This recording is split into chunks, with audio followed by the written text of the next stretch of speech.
الصيام يا فزعة المظلوم يا درع الحصين المعتبر كفها يا رسول.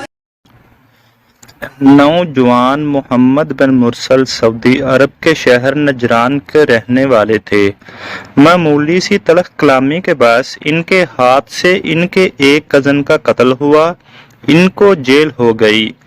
جیل میں کچھ عرصہ گزارنے کے بعد عدالت نے قصاص میں ان کی گردن اڑانے کا حکم سنا دیا۔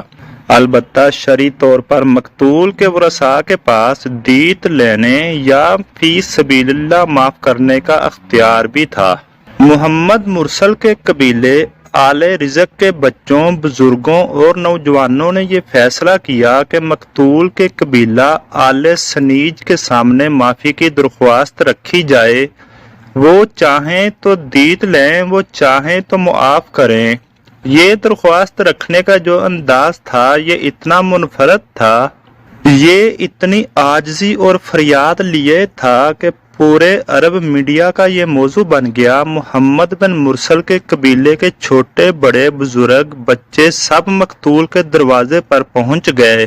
مقتول کے ورثاء کو بلایا گیا۔ ان کے سامنے قبیلے کے سرداروں اور شیخوں نے، جوانوں اور بچوں نے اپنی اکالیں، چادریں، لمبے جبے اتار کر مقتول کے ورثاء کے قدموں میں رکھے۔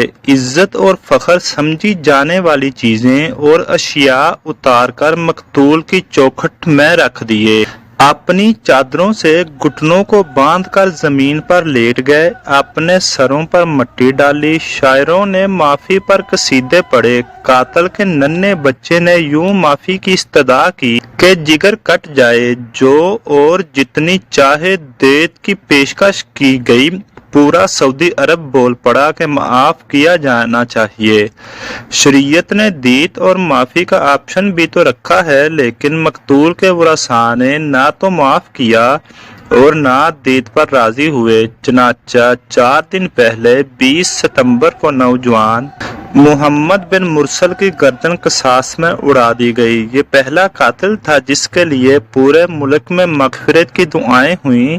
لوگ ہمدردی کا اظہار کر رہے ہیں، لیکن دوسری طرف قانون اپنی جگہ کتنا مضبوط ہے کہ سب کچھ کے باوجود نافذ العمل رہا۔